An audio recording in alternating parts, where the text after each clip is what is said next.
Ladies and gentlemen, welcome to our show, Uncensored with Vusi. Today on our show, we do have the special one from Ekasi Togos, Coach Khabo Zondo. Hotman, kunjani? Hey, Putuam. So ngifaka ama-epilates. Yeah. Ngifaka ama-epilates. But I must say, I feel very much welcome. And I'm impressed that I'm being interviewed in my place of birth, Thokoza. First time it happens, and it shows that we are growing and we are handling things towards the right direction. Vusi and your team, you must be congratulated and applauded for what you have done so far, and we just hope that the podcast itself can grow. Abantu bayazi nokuthi bazi indaba zabo through this podcast. Yeah. Thank you very much, and I don't know whether to say good afternoon or good evening to the viewers out there who will be listening to whatever that we're going to talk about today. Yeah. No, Coach, we really appreciate your time. We know that you are a very busy man. Yeah. Now, Coach, for those whom doesn't know you, I doubt was, you know, from not only a Togos, but Katoras as a whole. Yeah. Who is Khabo Zondo? Yeah, look, I believe that I don't have to take anything for granted.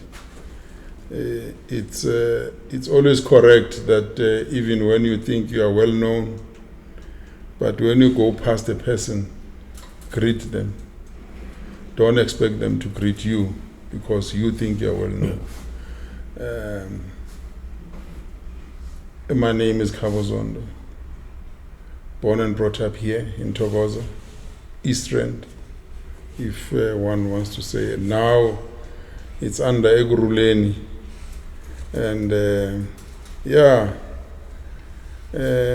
I won't divulge as to when I was born, but I see it's quite long. Yeah. It's quite long, and I don't even have an idea of the area where we are. First time I come here, and I was amazed that there's a structure like this, which is properly utilized by yourselves, which shows that the township itself has grown in terms of the numbers, population-wise, the spaces that are being filled up with such developments, and it's good to see that today you will say,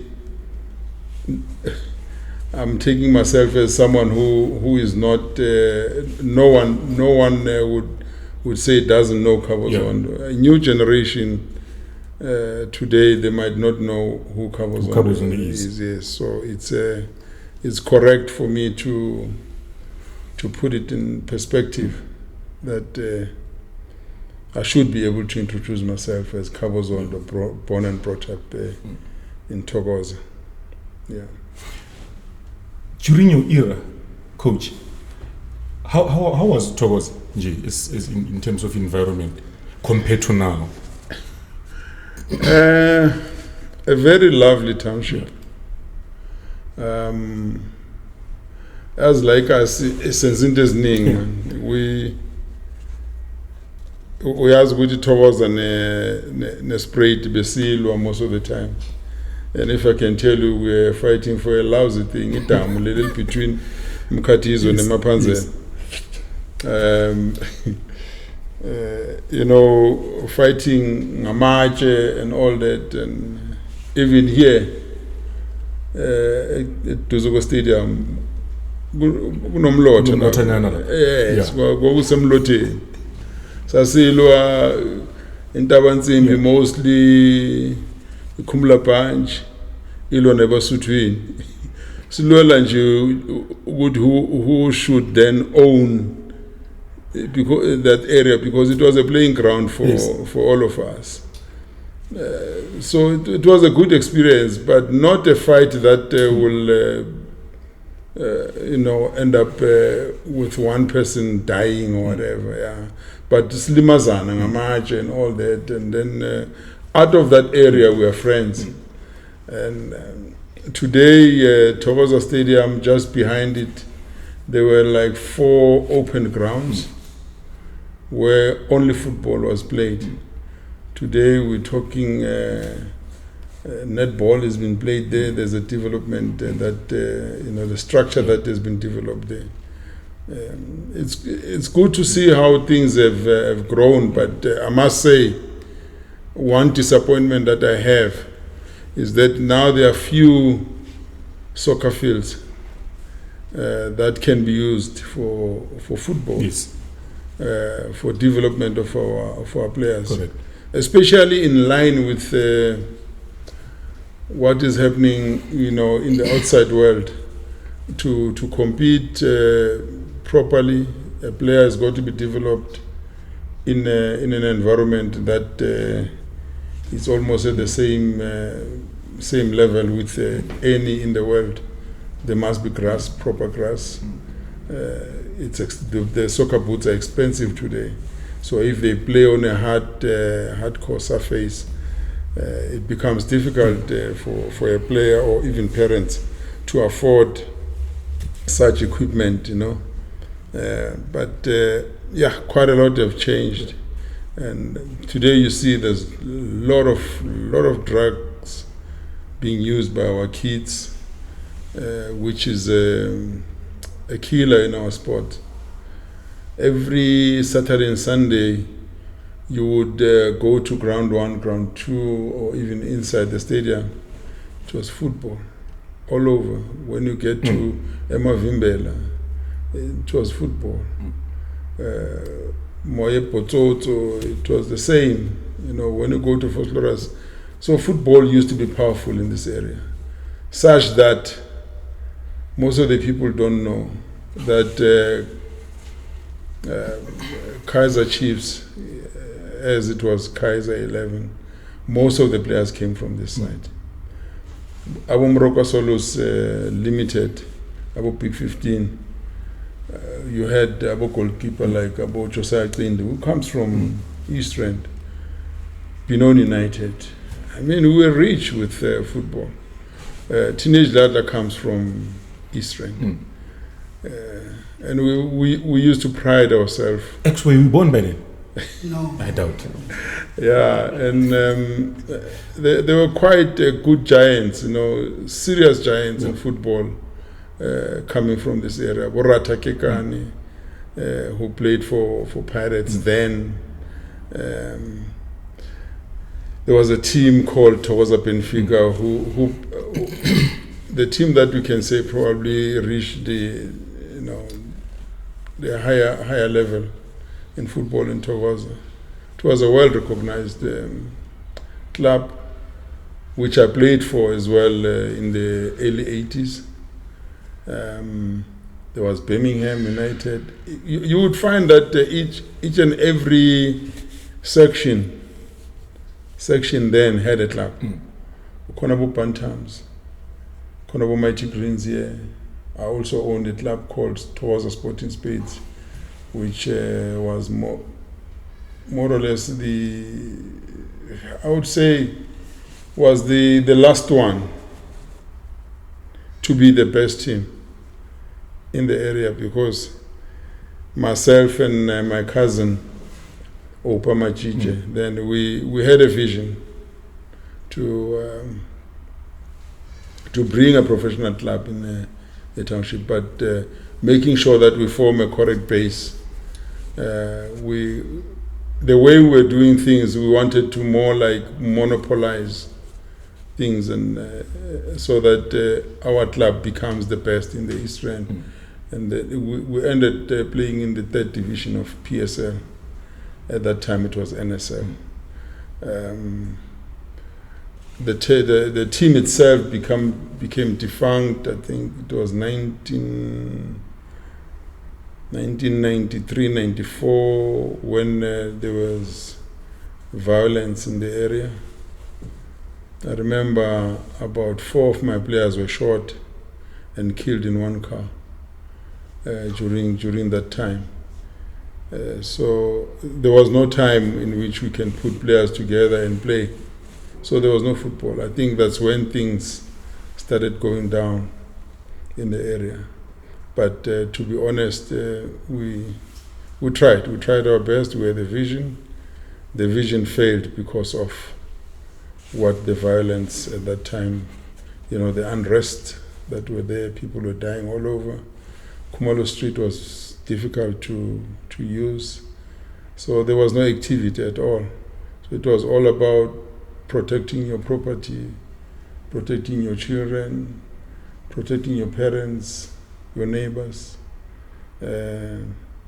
We're taking care of things that we never thought we would take care of then. But I must say, we had a team.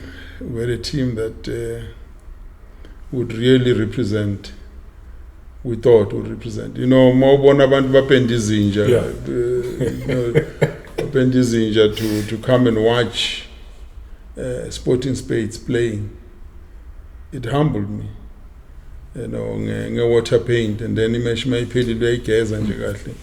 Inja yakhe seyibuyela kuthi normal color. Yeah, yena nenja yakhe babukeka by black and white. We were more like Pirates, because Opa Majije was more of a Pirates fan, and he's the one who came up with that color of black and white. Yeah.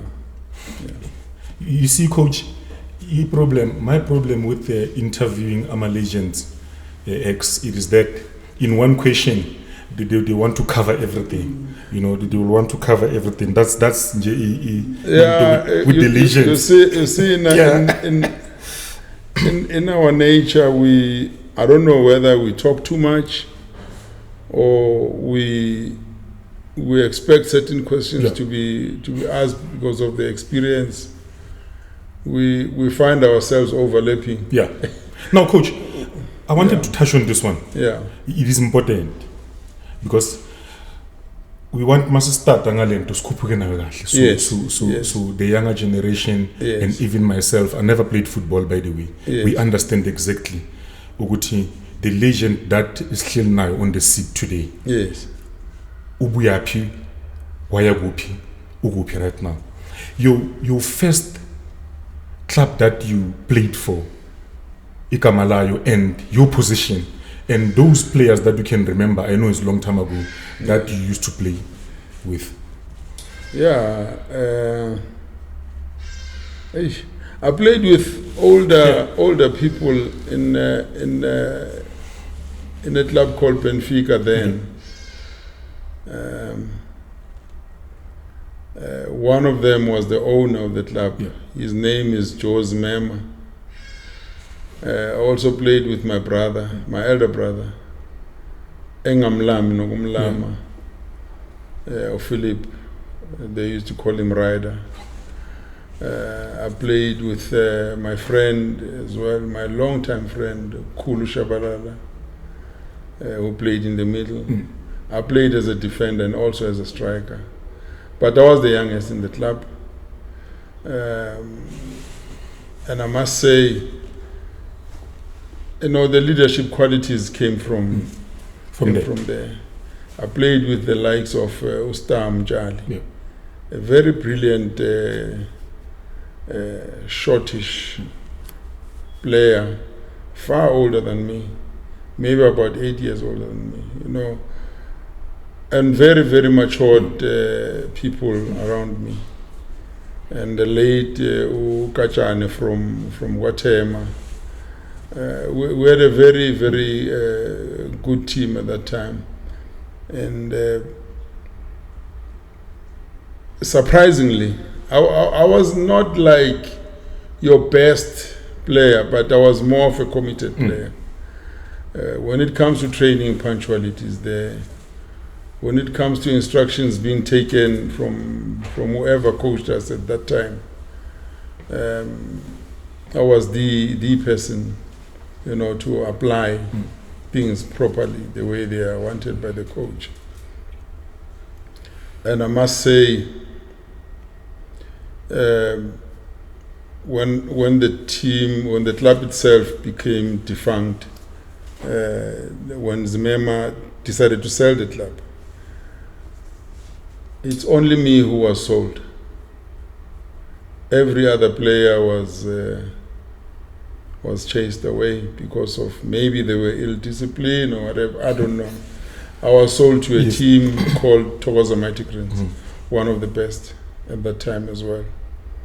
And I played almost the same positions that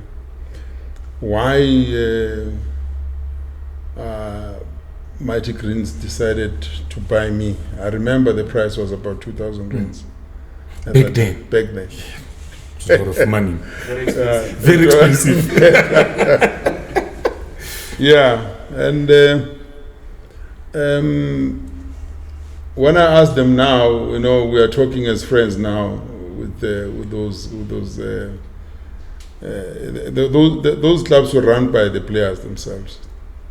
He said, you are a problem to us, and we wanted this problem to be a problem to other teams, hence we got here. And I remember, even there, I excelled in terms of commitment. I played as a right back. At times I would play with the like of Zero as a striker. There were likes of Atam Mapena, Mavula, Abomlanja. We had a goalkeeper called Panda. He's still alive, he's still here. And we had Abo Pule, Abo Wait. For me, those were one of the best players that one has played with during my playing time. I remember then after that, when Umavula and Umlanja moved to a club called Foslo United, they sent the owners, at that time it was Darius Mlokome, the owners of that club, to come and fetch me to join them. The first game I played for that club, I never trained. They fetched me on a Saturday morning, and we played Saturday evening in Bloemfontein. Kumbula besamba I can't remember the name, but it was about 5 small cars. They came home to fetch me. And it means at that time I played as a defaulter because I never signed anything. Yeah. And being given a 400 rands after that game, it was a lot of money for me. It was in 1984, 85. You've been paid then? 400 rands. Are you loaded? No, coach, you should be loaded. You should be loaded. Yeah, but then at that time, I was about to retire because I was a little bit reluctant to use Umuti. And those clubs were very heavy, and I was Umuti. My parents are Christians, and my grandparents brought me up that way. And it was something else. It was something else, and it was common in football. But I said maybe I can't continue. I retired in 1986, mid 1986 from that club. I retired from playing. That's when the Sporting Spades part comes in 1987. So I started training players in 1987, coaching with the playing experience. You can't do anything. So at times I would come in and play whenever it's difficult. I remember only one match where I substituted a player because we wanted to win that match. From a corner kick, my first touch became a goal. Coming from the bench as a coach? Coming from the bench as a coach. Yeah. So as a player coach, Jojo Mosono type of a situation. Matondo with a club called Togoza Pirates. We scored we won from that goal. It was dying minutes, of course. But to be honest, my playing career just ended around that time, 1987, 87, early 88, because then we were able to put a team that we think they can physically and tactically compete with, especially with the vision that we had for the club. Yeah. Then one got married, 1986, long time. Next year I'll be 40 years. In a marriage? In a marriage, yeah. No, God bless you. Yeah, with seven daughters. Yeah. Coach, fast forward. Yeah. Because I want us to get somewhere. To the very juicy story of your life. Yes. Now, I believe football then, it was vibrant. But when you look at football in this today or nowadays, the football is no longer there. As a coach, your thoughts, please. Yeah, maybe at that time, most of the players played in the professional ranks. The quality was something else. So watching Mabuya High, watching Tlakula, Abu Orlando High, watching Togotaba, you knew. At that time, abantu kwesinye isikhathi they would come out early from work. Or abanye mabazi ukuthi Togotaba is playing that day. They won't go to work. Kuba nama sick leave, nama sick notes, because they want to watch. And make no mistake, you'll always have a vibrant and a very, very good football with the type of players that you had at that time. But what I've seen now, what also makes it a little bit lower in terms of the level and the standards, maybe it's because of the age factor. Yeah. Players at that time, Sputla or Kaizer Chiefs, I think he was 20-something. Yeah. He was still at school. Teenage lads are the same. Adam Mabena the same. Zindo Dube, Eponejo the same. My best player that I had here, Muhapi Masilo, the same. He played school football above the age of 20, 21. And in terms of the maturity of the player, that age counts. So people were able to watch quality football based on the age. You look at the likes of very, very few players were played at the age of 16 at a high level. Maybe one of them would have been Ucho Moson, who played at school, Dr. Mhlaumbe. But you would find that players that surrounded him were much older than him. But also the dedication, because it was the only sport being played, only sport being known by a black child. So there was no way it could not develop to be the best. So, and also the one thing that I spoke about as well was the availability of soccer fields, willingness to train. Today, our kids, they choose where to go. and when to do whatever they want to do. At that time, you were told and you told the line, and it made you a better person. It made us what we are today. And I must say, football then was best because of that. Besikhona ukubukela a professional team at school, at school level. Yeah. Moya Mapanzela, it was a high primary. But you would want to watch Mapanzela. And you go now and look at the kids, Bas Mapanzela, Manji. They are young, they are still developing. But at that time, besibukela abo mainline, abo Sesh Mkhize. There were quite a number of good players that Mawati yodlala, Mapanzeli yodlala at Davidton. You catch a taxi, you want to go and watch them, like Coca-Cola, whatever, Coca-Cola Cup. You would want to watch them. There was a player called Easter, gifted. I used to call him Uncensored.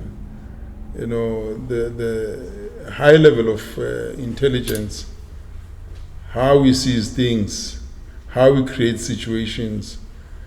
We had a lot, man. Then there was a time,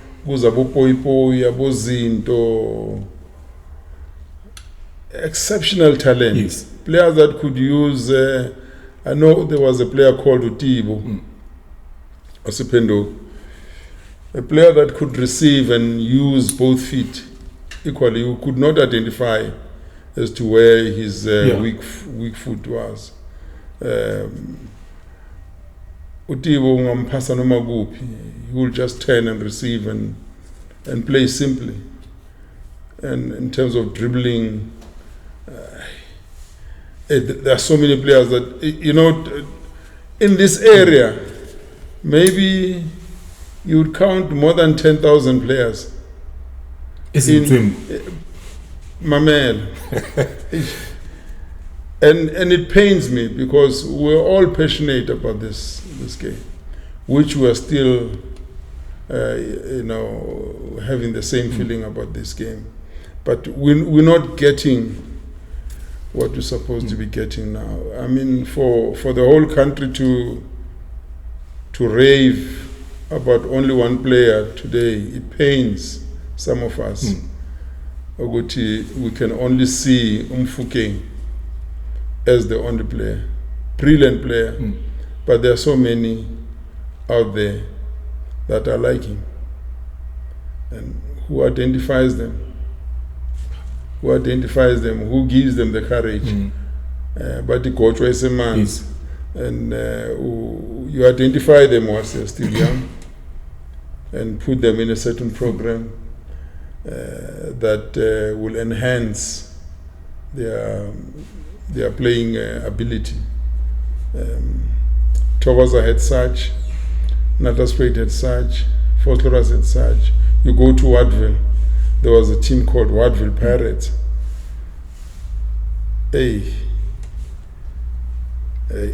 About Davidton. Besbuya, man.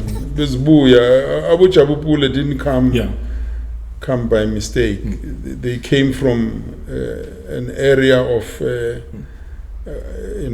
well-developed and highly talented players.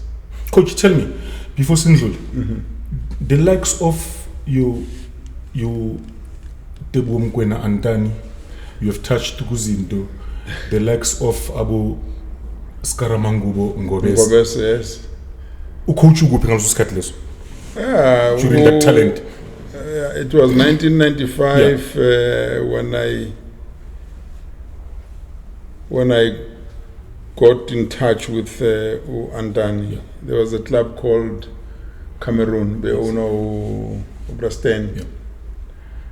They asked me to come and help them.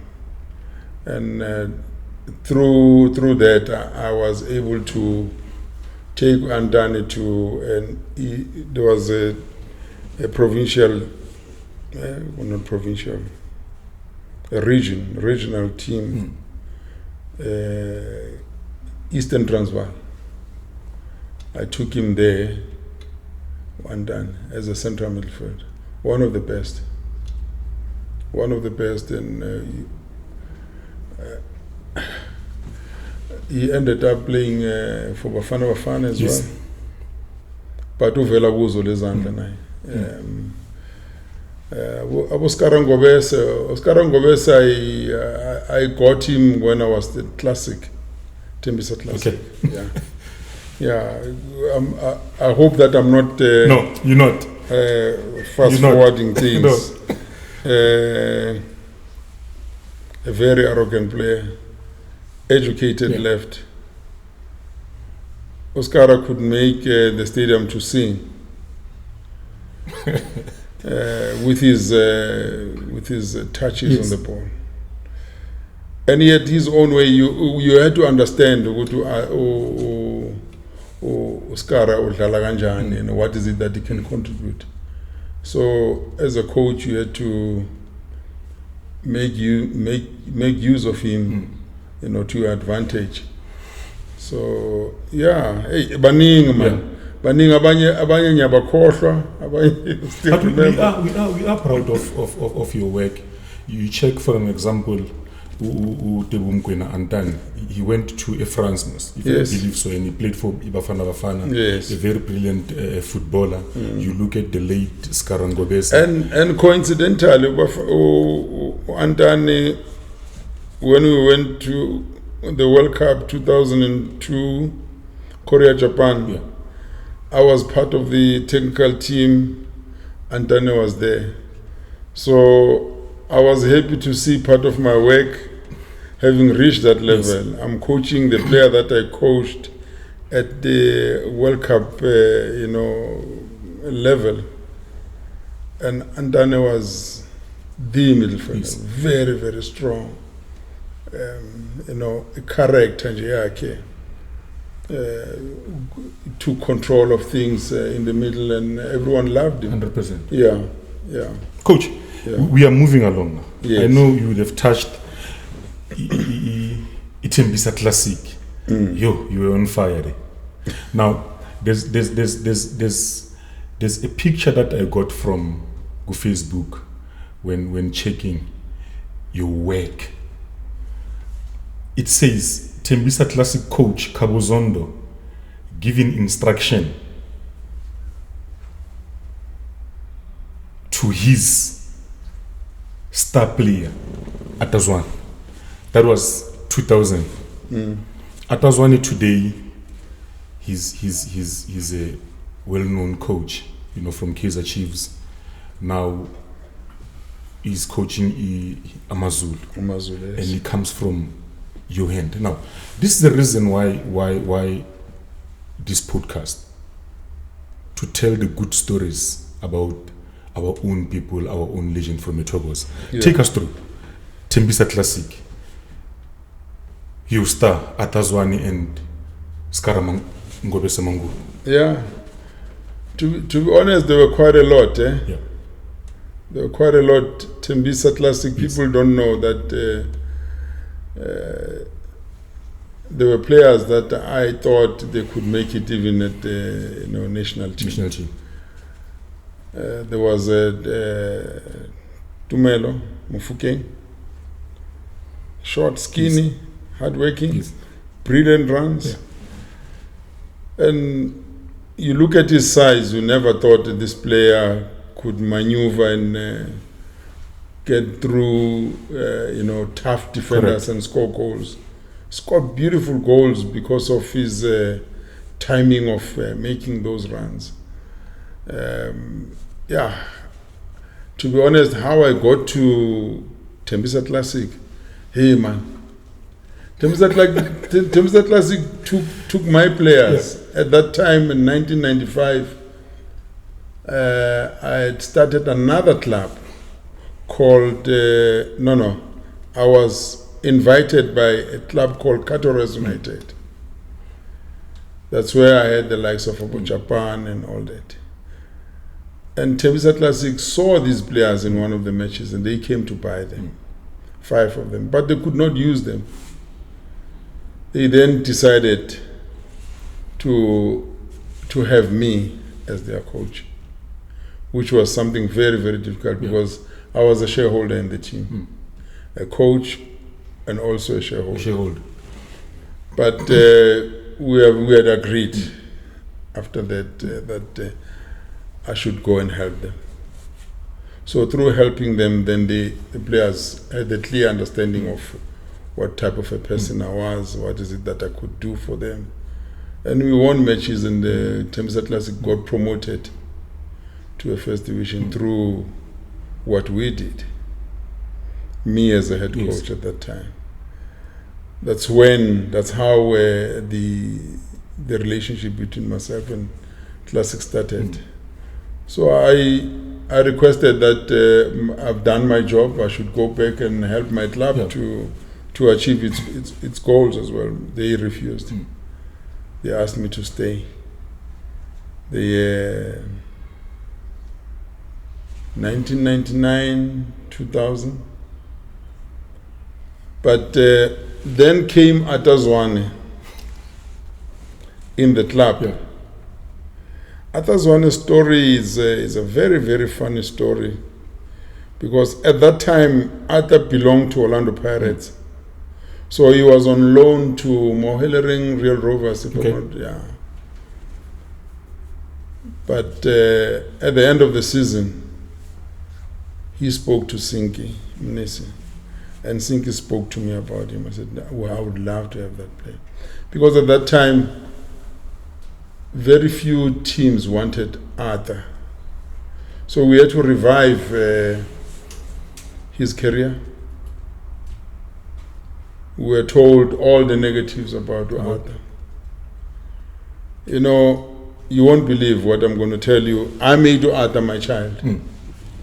Wherever I was, Arthur would be in my car.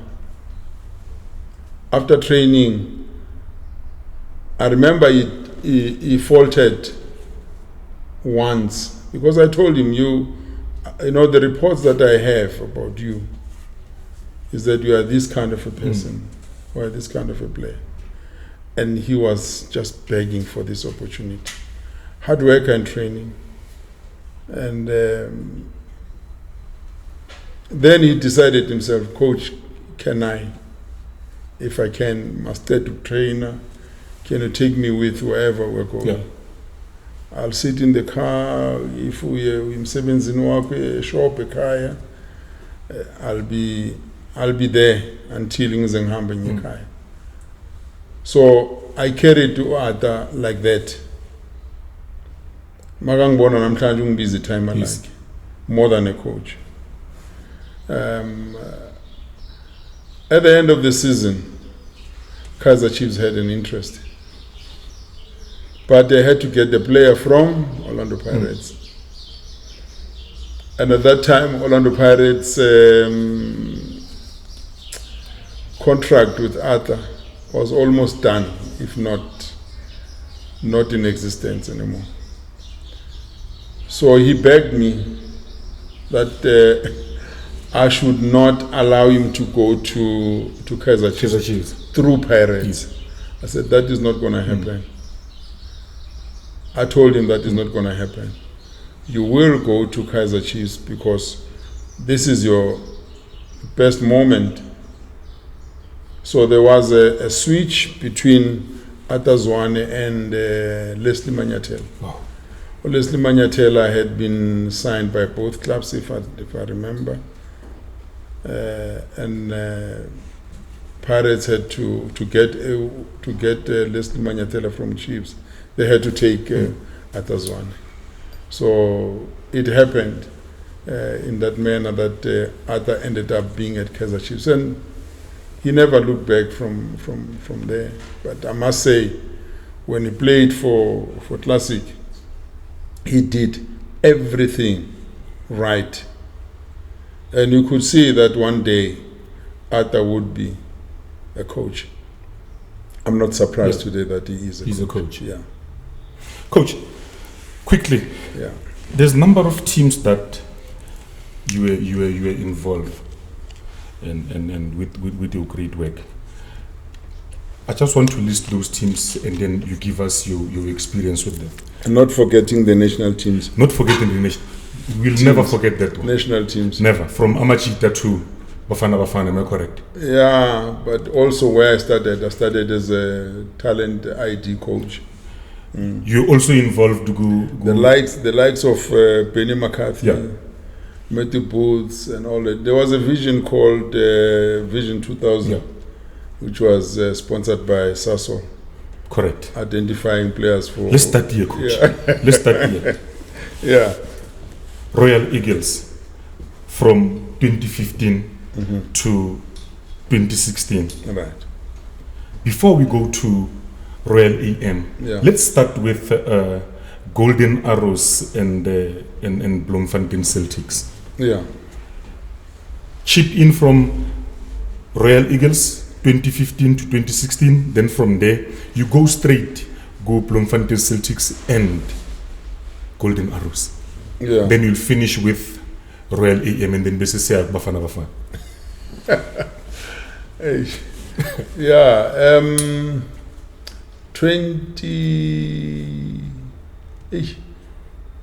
where do I start?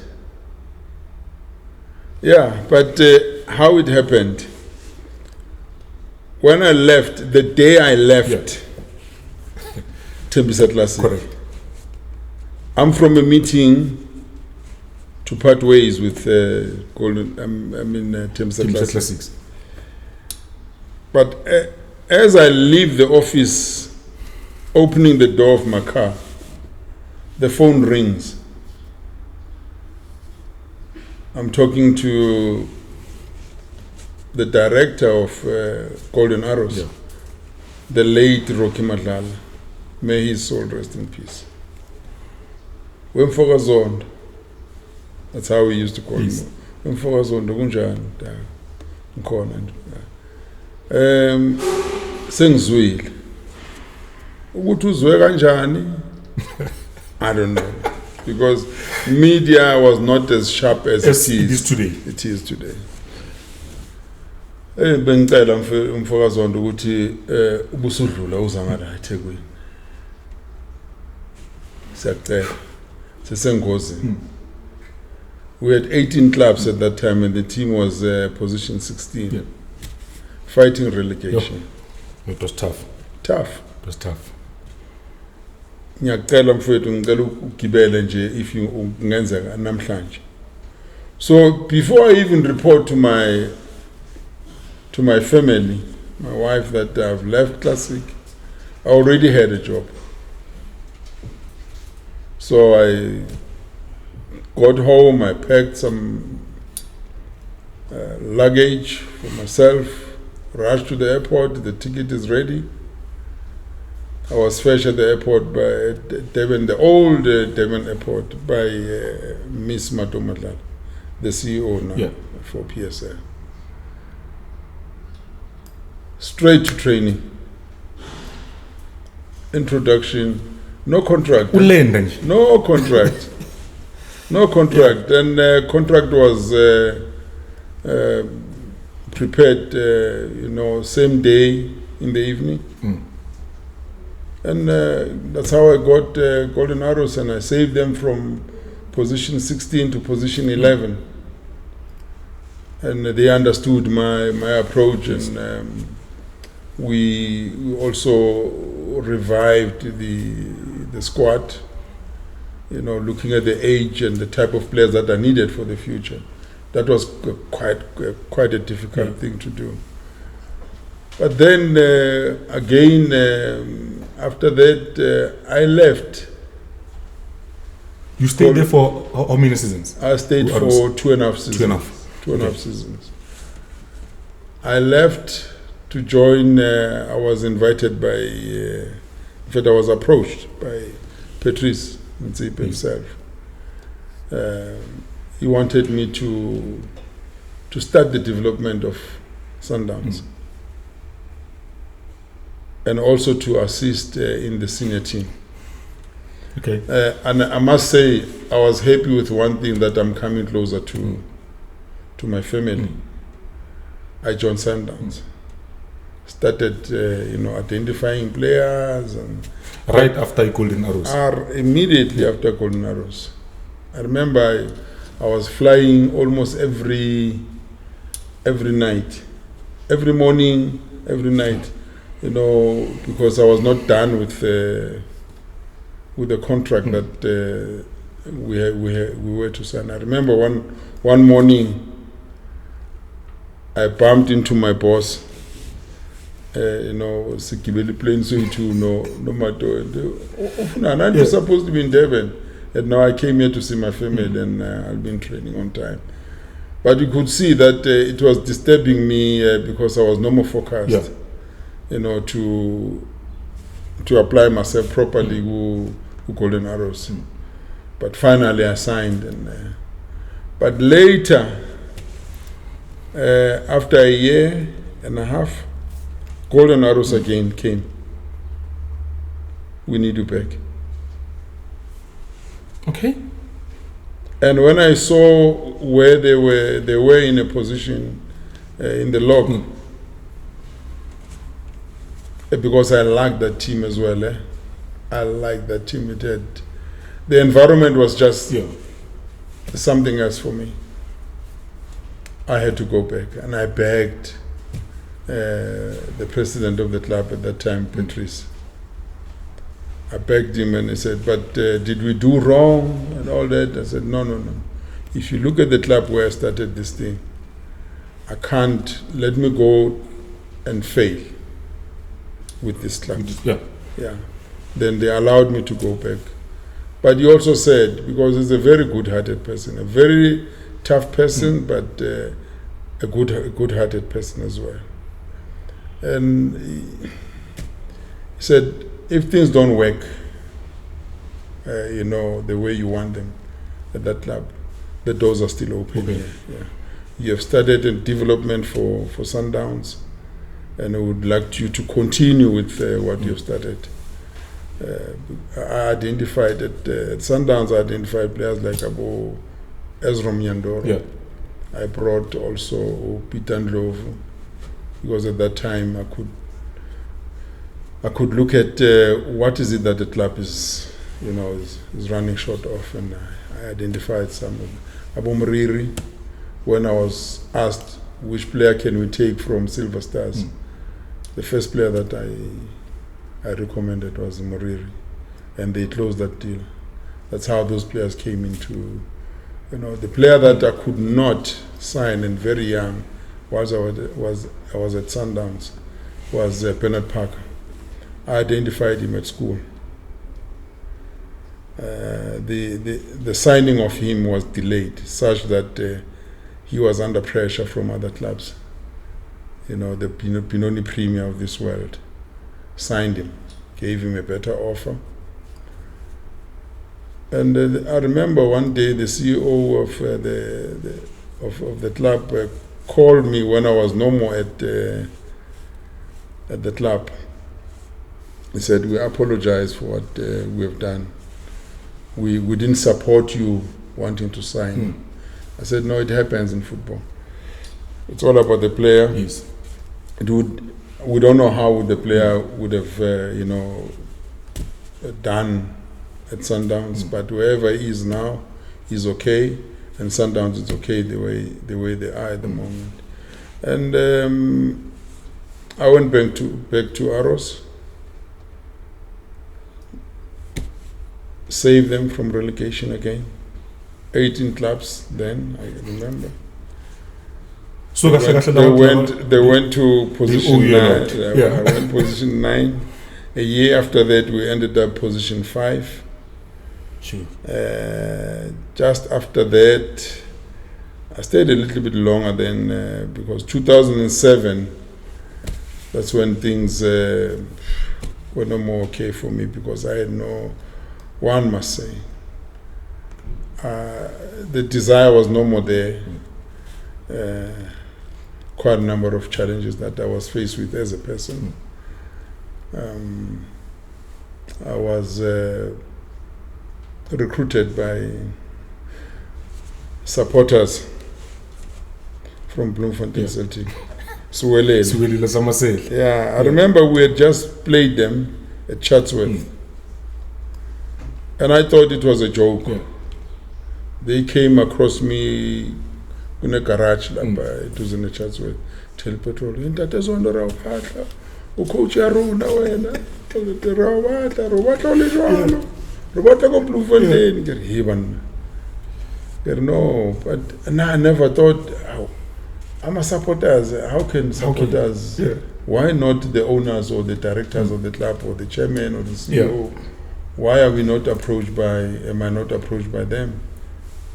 But only to find that these are the power house of Celtics. Yes, they are the ones who hold Celtic. And within no time, towards the end of the season, I remember, within no time, they snatched me. Signed, I think we're in Sentin. I signed a contract of about 3 years. Yeah, things were like on and off because I came there when about 11 key players were injured. Oh. They never started the preseason with me. The club had no money to go and buy players. So I had to identify players from the street. But just because I was used to, in my entire coaching era, I was able to identify players and train them and prepare them to play at a higher level. Obviously with the qualifications, coaching badges that I had at that time. Yeah, the rest is history. And when these players came back, I was also reluctant to give away certain players that I started with. I remember we won this charity cup, beating Pirates on penalties. Mabato, Mafike, with these young players. So they were a surprise. Yeah, after that it was Bay United, I don't think I've missed it. Yeah, Bay United in the best management, but we could not survive because of quite a number of challenging issues. At that time, we would struggle even to get a training facility as a club. Rugby was more of a more powerful sport than football.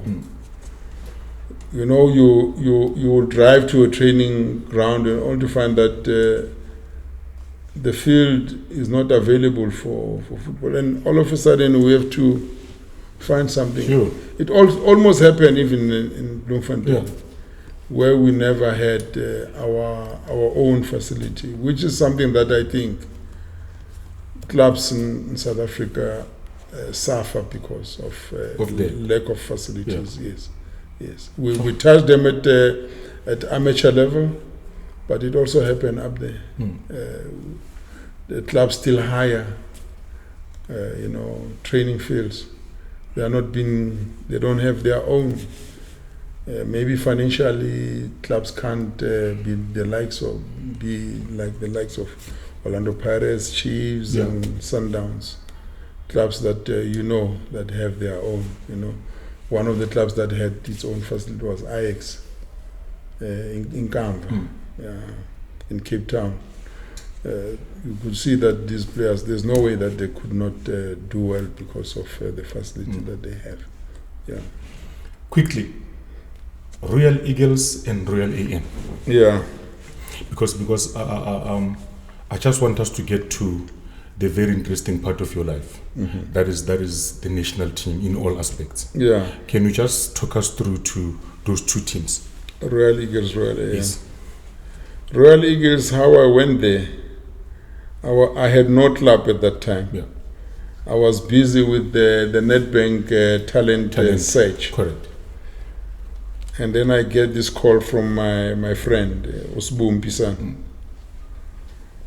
ngicela ukuthi ngizokubona manje Khabo Zondo ngala kuphi ngala khona la ngithi ningifunela. He says no it's no coach la, but sibona ngathi akasasizwe. Ngithi no man, you only have about four or five matches and we are number 3 on the log, so you can be promoted. No, there's something that we don't understand. Okay, but I don't believe that you should chase the coach. No, we're going to do it. Hey man, him lawyer, arrived in Durban, Ebusuku. I went into that beautiful house of theirs in La Lucia. Then the deal is just done like that. I'm in Royal Eagles. Sure. Came back home the next morning. But then I was not a coach. I became a technical director because I said, Unabutanken Lichisa and all the Dabopega Pagati, let's use them as coaches. I'll back them up. Because I still wanted to finish my business that I had with Nedbank, which was like part-time. Yes. Yeah. So it would give me a chance to work there and work for Royal Eagles as well. Yeah. And within no time we parted ways because of unforeseen reasons. But again, being called by the same person. Yes. Come and join us. This time we're giving you 2 positions. Offer was something that I could not refuse. Yeah. It was still Royal Eagles again. I've been there 3 times. I took the offer as a coach and technical director.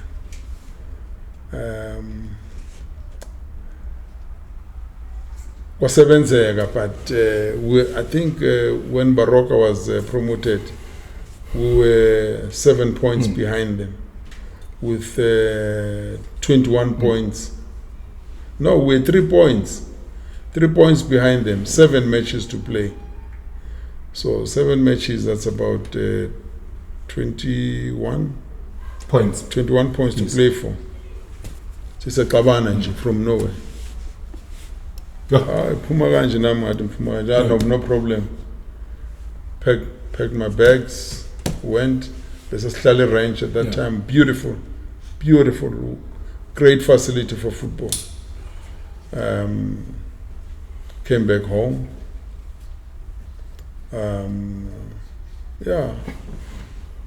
Then I came back again. Royal AM. Now being called by Sean Mkhize, the president. Yes. Hey man, I was in a line all that. In fact, it was Sinki Mnisi. I've done a coach now. Coach has just resigned. Oh, okay. Because I love the environment, I said, okay, let me go. At that time, Sboom Pisana was no more there. Went back there. But in my mind, I was thinking, coaching, yes, but let's talk about being a technical director. Yeah. That's where I was focused on, because I wanted to make sure that, there are structures that can feed the A team. But then later, before the season started, it was myself and Dan Dance as co-coaches. Yeah, and until the end of my tenure with Royal. Your heart now, coach. Your heart now. I think most of the players you would have coached them. You would have coached them. Yeah. and Iroyal AM, it's no longer a leaking. You warm heart with those players whom you, maybe some of them then used to coach. You know, there was a time where I was happy to see most of the players that played MDC. Remember, as a technical director, you're looking mostly, your interest is with the young ones. Yes. So that's where I could lay my hands on. The senior teams, yes, there's a time where they will have to, be replaced. So when the club itself could not sign players or could not be permitted to sign with that FIFA ban, we saw a lot of youngsters. Others were semi-ready, others were completely not ready. But I must applaud John Maduga with what he has done with those players, because there was potential. Brilliant players that I've seen. Some of them I know that they're with Golden Arrows now. There's about 3 good left footers that I've seen there. Without giving their names out, you will see as they grow, and you will know where they come from. And there was one being Umtanda and Jakakhulu but to step deep, playing in the middle. The arrogance, Dr. Kumar. That's a kind of football that I like personally. A player that can express himself, that can make things happen for the club, within the tactical means of the coach. Yeah, but it's quite a painful moment to lose a club of that had so much potential. I don't know what happened, what happened to for the club to reach that situation. It's an unfortunate situation, and it really pains everyone that worked for Mamkees and his club, because when you look at the facility, I mean, that woman housed the entire senior team. About 40 of junior players, the ladies team, technical team. That facility is a fully fledged facility to produce positive results. It's unfortunate that that happens to a club like that. Coaching style, tactics, you combine the two. Then from there, we move straight to your life, to the national team. You start from scratch, where you've started, to the top. Yeah. Please, coach. Yeah, I want to Pilivela on players that play football. Yeah. At times, abanye they will say, "Hey, Khabo Thanda lama players that dribble too much and all that." I remember even the club that I spoke about, Sporting Spades. I don't remember having an out-and-out defender. My defenders were midfielders before, so they could play from the back. We had no problems in playing from the back. So the creativity it's immense. Anyone that touches the ball, you see something. For you to say this is a footballer, what is it that you shall have seen? You must have seen someone who plays football the way football is supposed to be played, as an individual. Remember, even your tactics, they come from what qualities does those players have. So if a player, for instance, is highly gifted, highly talented, technically sound, he makes things easy for your tactics to succeed. So freedom of expression. I love to see that. People pay for that. Today, people don't know. Maswangai. Yeah. Maswangai makes Paris to be exciting. Umfukeng makes Paris to be exciting. Yeah. These are not rigid type of players. People go there today because of those players. Are we failing to identify such in this whole country? I doubt. I remember one time I went to Lasprey to Somhlol. In one match I saw eight. One match. 8 highly technically sound players. Players that need to, and they are all under 18. Players that need to be nurtured and enhance their football talent, you know. Yeah. Even with the national teams, I remember Skabano Nocho. Mchoman. Boglimelo metu booth. And a maglimelo metu booth nyapega lang is nama defender maning man. We can't fetch another defender. Ite mamchomana man.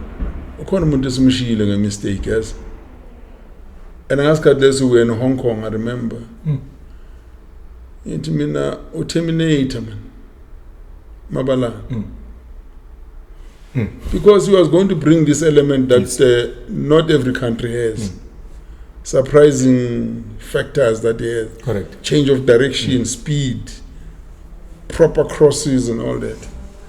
Uthi kimi awona khabo ufuna uxabanisana abantu. Ngithi ngani? Uthi now ukhumbula mabalana udlalela iCosmos. Ngithi so we are a national team coach. Ade manje uzothiwa iCosmos le. Yet unfortunately, we are leaving a very, very good player outside. And it's because of the type of players that I liked.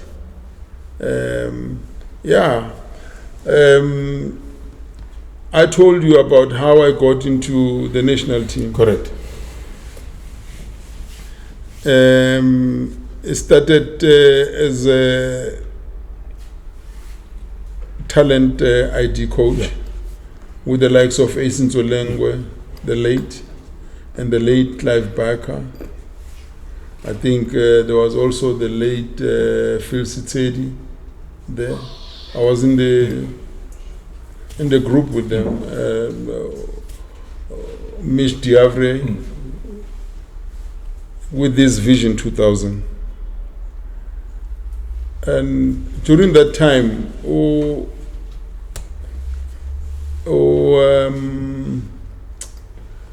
Mish Diavre decided to have me as an assistant coach and Uncensored. So we were two. It was myself and him. We went and made sure that we assist him the way he wanted. And through the under-23, we have one has seen the world. Saibo, Norway, and all that, and this thing, Ugutimanje, as in a coach, started pushing even more to courses and all that. I then became the under-20 national team coach,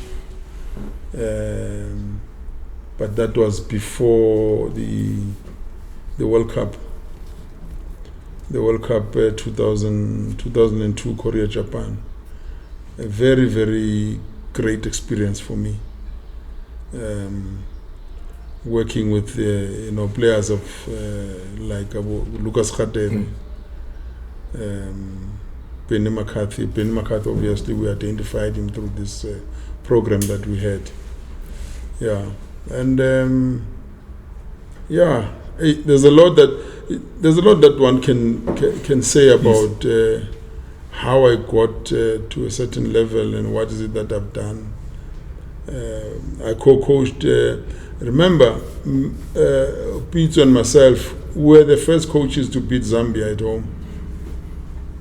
1-0. to qualify for, I think it was Africa Cup of Nations. Okay. Yeah. Let's cut it. Yeah. We're not gonna get. We're not gonna get through. Yeah. It's at the flight. Oh Okay. yeah. The helicopter.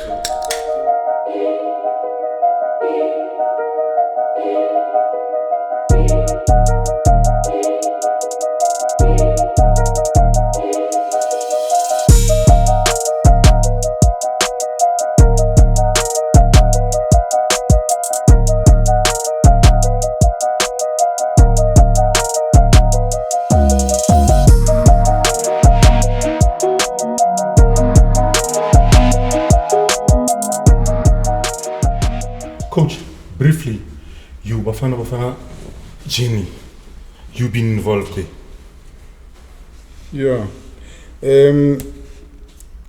Bafana Bafana, a position for me, in fact, it started the year 2000. Okay.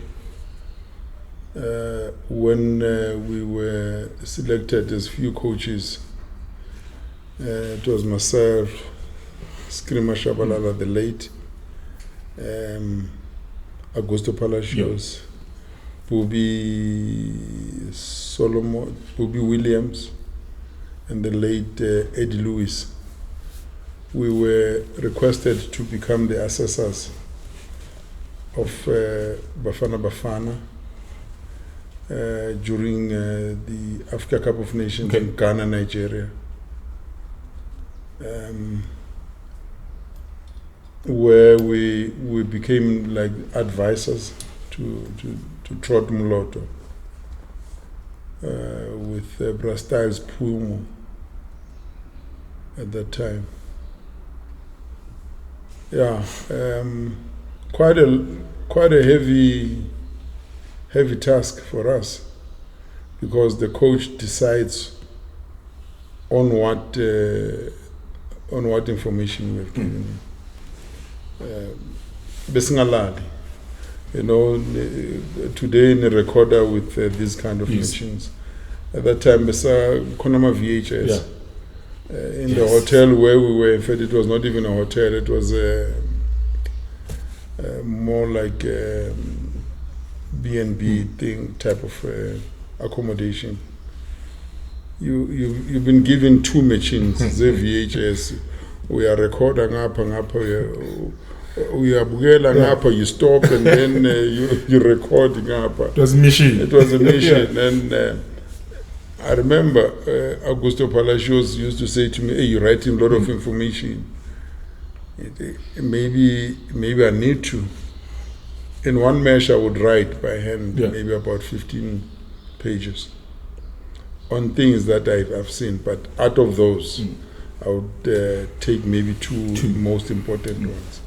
But they must be also be supported by the video that you're going to show, or the whatever snippets that you have that you're going to show to the coach and present. Now you're presenting in front of 6 or 7 coaches, including the technical director at that time, which was Horst Kritte from Germany, who didn't just take a substandard type of work, and that also shaped me, because we were like coaches of Bafana Bafana at that time, but we were not getting involved with the players themselves. We give the information to the coach, and then the coach then the next one was when I was with Pizzo, but I think we played about 2 if not 3 matches. Which year was that? Was it 2007? Okay. Before the arrival of Carlos Pereira. We were co-coaches, but interimly, waiting for the head coach, to be part of us at that time. And at that time, I was still with, I was still a head coach at Bloemfontein Celtic. I know that we played in Namibia, We played in Zambia when we beat Zambia 1-0. The header from Aaron Mkwena. And we were also beaten by Egypt in London when we played Mandela Cup. Yeah. But then I decided to leave, which some of the things it won't be nice for me to talk about them here, because I felt that we were undermined. And being a head coach where I was, Can we hold on. go back to we were undermined after the training? After that, yeah.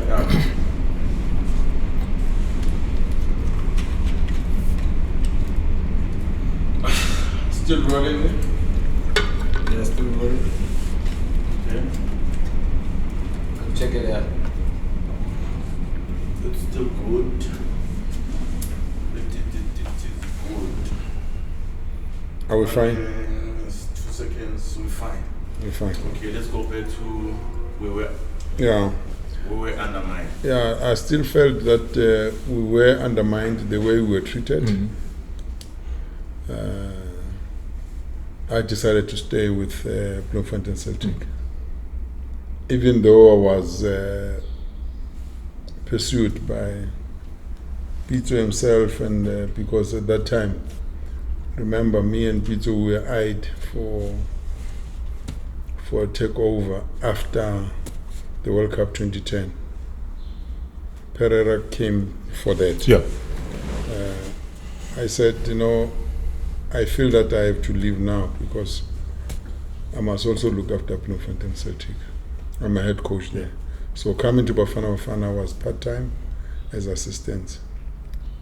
Yeah, I think my journey ended there with Bafana Bafana. And I was impressed with how Pizzo then grew from that stage. I know him as a very hard worker. That man doesn't sleep. We're both hard workers, but I think he was slightly above me in terms of, the amount of work that he puts, towards what he does. Yeah. Coach, 2 things. As we're about to wrap your football life. Yeah. 1, qualifying for the World Cup with the current Bafana Bafana, Right. that is on fire. 2, of which the last one, in terms of the experience with football. The 10th of May, Kaizer Chiefs, Orlando Pirates.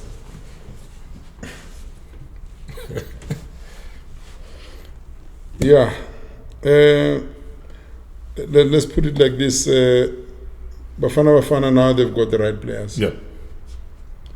The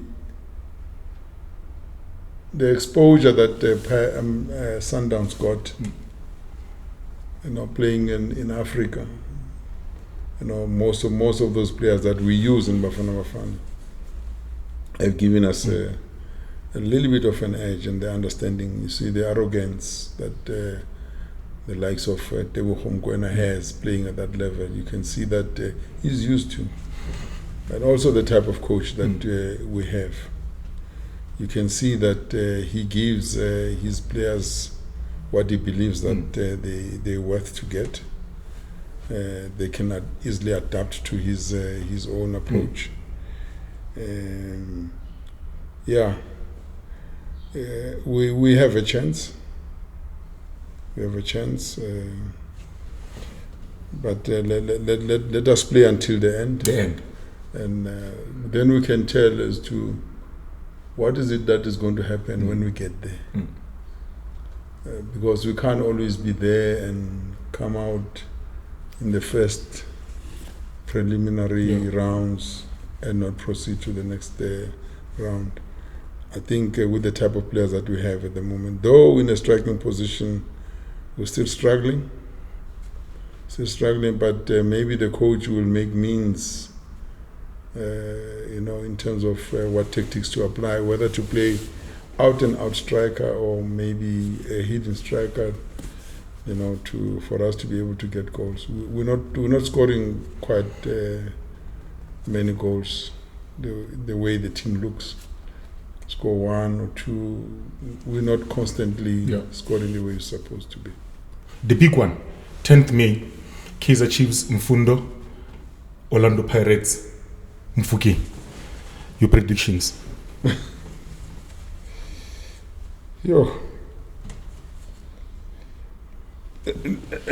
Secretly, very few people know that I support Kaizer Chiefs. Yeah. And it's a club that I beat in most matches that I played, more than Pirates. Yeah.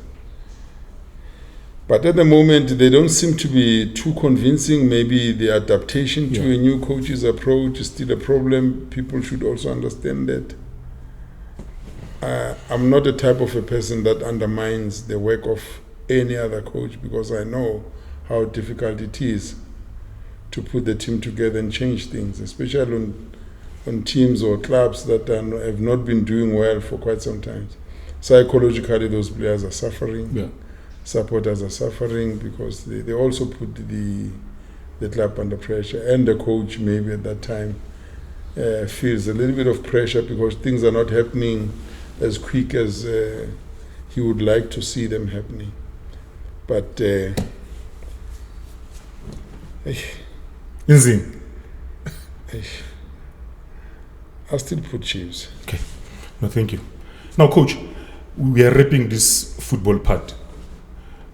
I just want your thoughts. With a strong background of football, one, why isn't it that with your experience, Ekatoras, not only Togos, you believe in forming a team that will stand for Ekatoras, representing Ekatoras or East Rand, PSL? Number two, in terms of the sporting... Can I repeat that question again? The question is, with your background, the strong background as a coach, being there football, why don't we build a team from the ground that will stand for Ekatoras, largely East Rand, PSL? Two, the sporting facility. You have touched Bosomhlolo ground, your extension to so on and so forth. In terms of those facilities, like East Rand, we are struggling in terms of that. The young boys now, they want to get into football. But when you look at it, Soweto, there's Nike Stadium there. Why can't we have the same on our side as East Rand?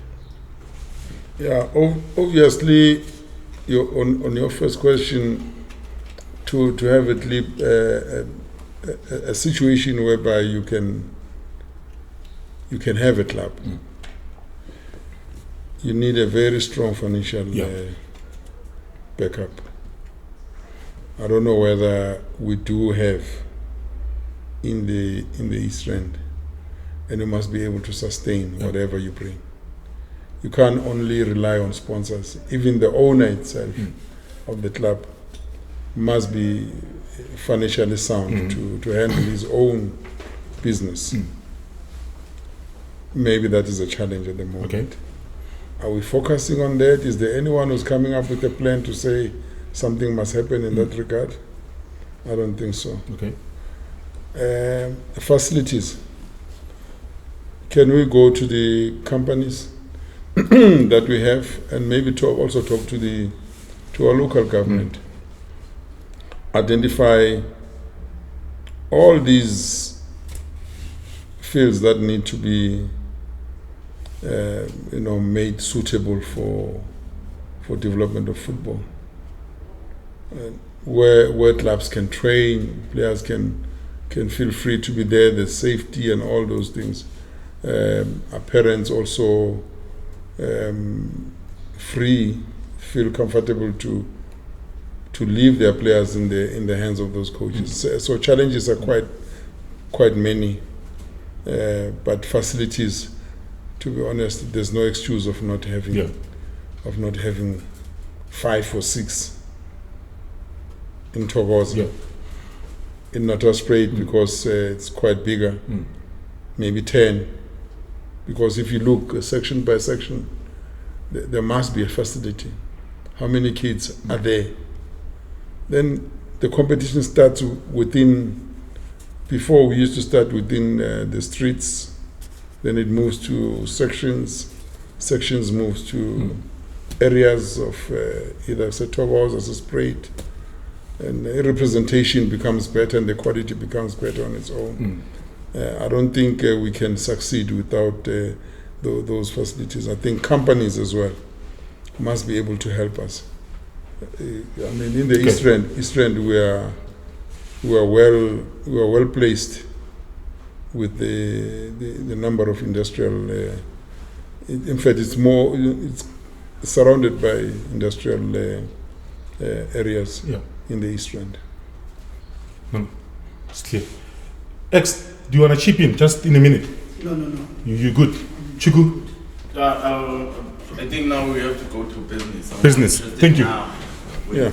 With the business part. That is doing now. Yeah. You were in the different cap. We are now on the business cap. Multi-talented. Mr. Zondo, take us through to. I know you have just established a funeral parlor called Zondo Brothers. How is it doing? Yeah, to be honest, it's not easy to be in a business. It's unlike when you are employed. But if you run your own, then you know how difficult it is, because you must count every cent, you must look at maintenance, the image of the business. Is it profitable? If it's not, where are you going wrong? How do people see you? You know, there's quite a lot. Do the workers that you have, do they understand your vision? Okay.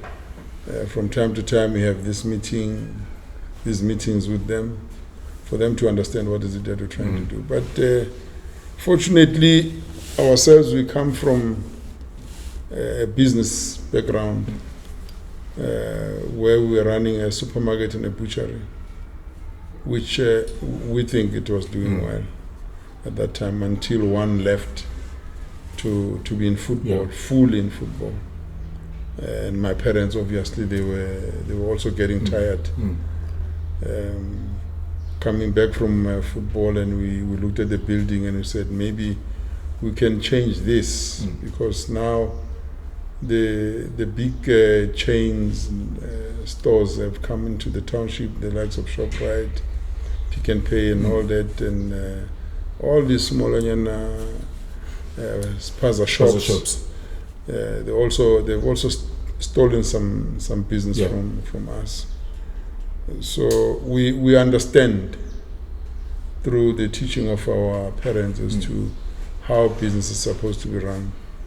Are you also in compliance with whatever business you have? You must be in compliance.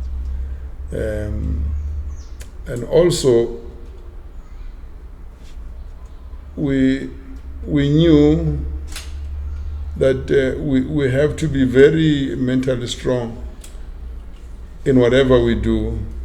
You know, very few people know that that building that you see there was built by myself with my own hands,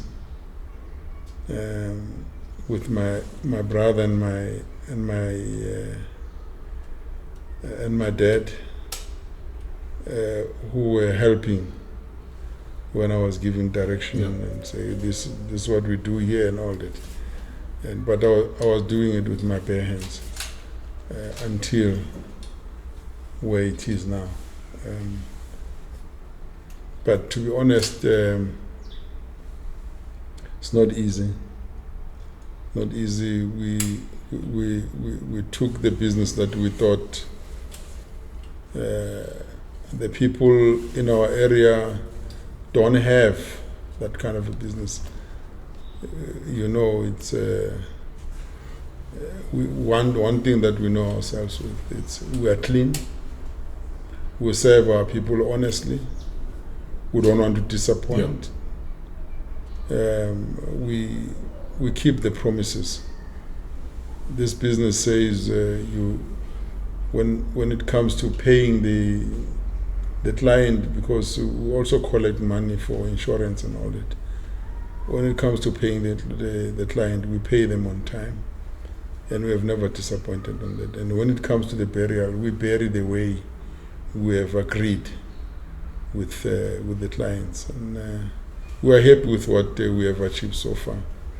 There is growth in terms of clientele. We're busy, looking for the next space, because we don't rush that one. Yeah. You rush, you fail. You must make sure that you are rooted before you can open another branch. We'll soon be opening another branch somewhere, which will come again here and say that branch is open. So as Zondo Brothers Funeral Parlor, we are happy with what we have done. We are excited to be in that business. Very competitive type of a business, because most of the people have funeral parlors, and they run them the way they want to run them, and it's good to see, because people are then being serviced properly. Yeah. So we wanted to change that mentality of, hey, so we wanted to bring in the dignity, yeah. the pride, the respect that goes with it. People must not, you can never further inflict pain, to people that feel the pain already. So you must find a way of soothing, the heart a little bit. Coach, we thank you for your time. Thank you very much. We much. appreciate your time. Thank you very much to be in the seat. Thank you. Ladies and gentlemen, Khabo Zondo.